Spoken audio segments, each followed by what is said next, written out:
గతంలో చంద్రబాబు నాయుడు గారి పరిపాలన కూడా చూశారు. ఆ 5 సంవత్సరాల చంద్రబాబు నాయుడు గారి పరిపాలన చూశారు.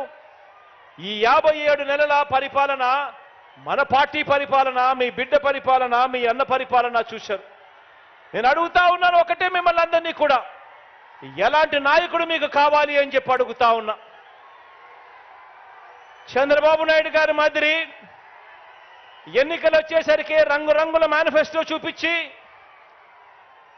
ఎన్నికలు వచ్చేసరికి రైతన్నలను ఎలా మోసం చేయాలి, అక్క చెల్లెమ్మలను ఎలా మోసం చేయాలి, అవ్వ తాతలను ఎలా మోసం చేయాలి, చదువుకుంటున్న పిల్లలను ఎలా మోసం చేయాలి అని చెప్పి దిక్కుమాలిన ఆలోచనలు చేసి రంగురంగుల మేనిఫెస్టోలలో వాళ్ళందరినీ కూడా మోసం చేసే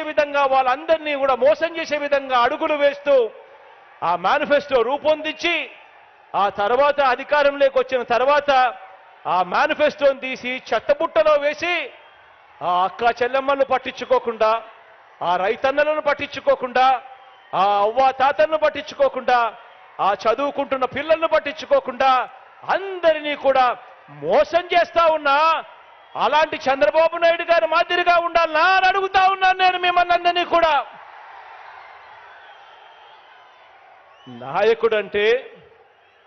నాయకుడంటే ఒక మాట నోట్లో నుంచి వచ్చిన తర్వాత, మరీ ముఖ్యంగా ఎన్నికల మేనిఫెస్టో, ఎన్నికల ప్రణాళిక అని చెప్పి ఒక మేనిఫెస్టో రిలీజ్ చేసిన తర్వాత కష్టమైనా కూడా నష్టమైనా కూడా ఆ మాట మీద నిలబడగలిగిన వాడే నాయకుడు అని చెప్పి సందర్భంగా తెలియజేస్తా ఉన్నా.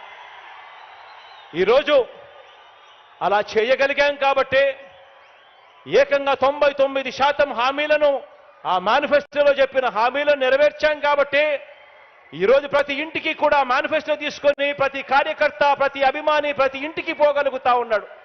వెళ్ళి ఆ ప్రతి ఇంటికి ఆ మేనిఫెస్టో ఇచ్చి, అక్క మీరే టిక్కు పెట్టండి, ఇది మా పార్టీ ఇచ్చిన మేనిఫెస్టో, ఎన్నెన్ని జరిగాయో మీరే టిక్కులు పెట్టండి, ఏకంగా 99% నెరవేర్చాడు మా అన్న అని చెప్పి ఈరోజు ప్రతి కార్యకర్త, ప్రతి అభిమాని కూడా ప్రతి పేదవాడి ఇంటికి వెళ్ళగలుగుతా ఉన్నాడు. ఇది నాయకుడు అంటే ఎలా ఉండాలి అంటే, ప్రతి కార్యకర్త కూడా కాలర్ ఎగిరేసి అదుగో మా నాయకుడు మాట ఇచ్చాడు అని అంటే చేస్తాడంతే అని చెప్పే పరిస్థితి ఉండాలి. నాయకుడు అంటే ఎలా ఉండాలి అని అంటే, ప్రతి కార్యకర్త కూడా ఇలాంటి వ్యక్తి ఉండాలి. రాష్ట్రానికి, ప్రజలకు, మాకు అండగా తోడుగా అని చెప్పి అనిపించే విధంగా ఒక నాయకుడు అనేవాడు ఉండాలి. ఈరోజు నేను గర్వంగా కూడా చెప్తా ఉన్నాను, ఈరోజు ప్రతి గ్రామానికి మనం మంచి చేశాం, ప్రతి ఇంటికి మంచి చేశాం, ప్రతి పేద కుటుంబానికి మంచి చేశాం, ప్రతి పేదకు వారి భవిష్యత్తుకు ఈరోజు అండగా నిలబడగలిగాం.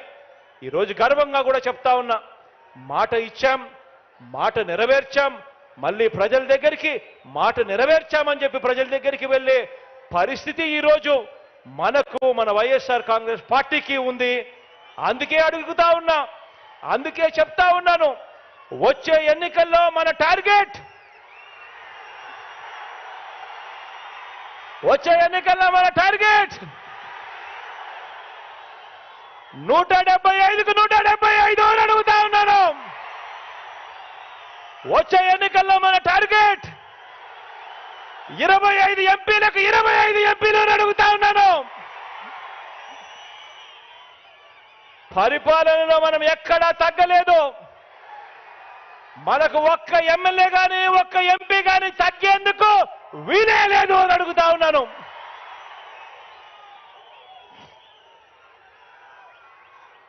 ఇది 650 వాగ్దానాలు ఇచ్చి అందులో 10% కూడా అమలు చేయని చంద్రబాబు ప్రభుత్వం కాదు, చంద్రబాబు పార్టీ కాదు, చంద్రబాబు పాలన కాదు. ఇది ఏకంగా 99% వాగ్దానాలు అమలు చేసి